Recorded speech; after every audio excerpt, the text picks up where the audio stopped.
ಆತ್ಮೀಯ H16 news ಅರ್ಥಾತ್ ಸೀತಾರಾಮಗೆ ಸ್ವಾಗತ. ನಾನು ನಿಮ್ಮವ MI ಅಥವಾ ಮಲ್ಲಪ್ಪ ಜೋತಾವರ್. ಆತ್ಮೀಯರೇ, ಈ ಪ್ರಶಸ್ತಿಗಳು ಸಾಧಕರನ್ನು ಗುರುತಿಡುವಂಥದ್ದು, ಸಾಧನೆಗಳ ಬಗ್ಗೆ ಗುರುತಿಡುವಂಥದ್ದು, ಸಿನಿಮಾ ರಂಗದ ಅಲ್ಲಿ ಸಾಧಿಸಿದಂಥ ಸಾಧನೆಗಳು ಗುರುತಿಡುವಂಥದ್ದು, ರಾಜ್ಯೋತ್ಸವ ಪ್ರಶಸ್ತಿಗಳನ್ನು ಸಹಜವಾಗಿ ಪ್ರತಿ ವರ್ಷ ಕೊಡ್ತಾ ಇರ್ತಾರೆ. ಆ ದಿಶೆಯಲ್ಲಿ ಈ ಸಲ ನಮ್ಮ ಸರ್ಕಾರ, ಸಿದ್ದರಾಮಯ್ಯ ಸರ್ಕಾರ ಈಗ ಅದು ಘೋಷಣೆ ಮಾಡಿದ.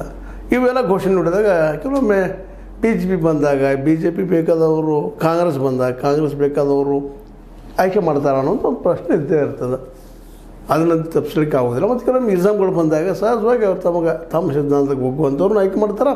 ಅದರ ಅರ್ಥ ಅವ್ರ ಸಾಧಕರ ಸಾಧನೆ ಕಡಿಮೆ ಅದ ಅಂತ ಇದರ ಅರ್ಥ ಅಲ್ಲ. ಅವ್ರು ಸಾಧಿಸಿರ್ತಾರೆ, ಅದು ಅವ್ರಿಗೆ ಅನ್ನಿಸ್ತದೆ, ಇವ್ರಿಗೂ ಅನ್ನಿಸ್ತದೆ, ಅವ್ರ ದೃಷ್ಟಿಕೋನಗಳು. ಯಾಕಪ್ಪ ಅಂದ್ರೆ ಆ ದಿಶೆಯಲ್ಲಿ ನಮ್ಮ ಕುಣಂದೂರು ಲಿಂಗಪ್ಪನವರಿಗೆ ಈ ಸಲ ಸಾಧಕ ಪ್ರಶಸ್ತಿಯನ್ನು, ರಾಜ್ಯೋತ್ಸವ ಪ್ರಶಸ್ತಿ ಕೊಟ್ಟಿದ್ದಾರೆ.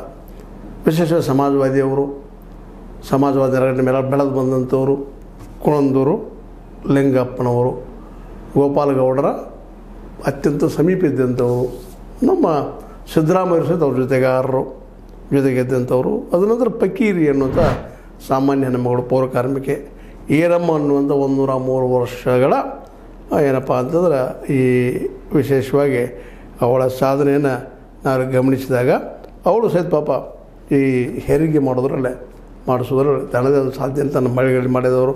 ಮತ್ತು ಪ್ರಕಾಶ್ ರಾಜ್ ಅವ್ರ ಬಗ್ಗೆ ಗೊತ್ತದ, ಹೇಳೋ ಅವಶ್ಯಕತೆ ಇಲ್ಲ. ವಿಶೇಷವಾಗಿ BJP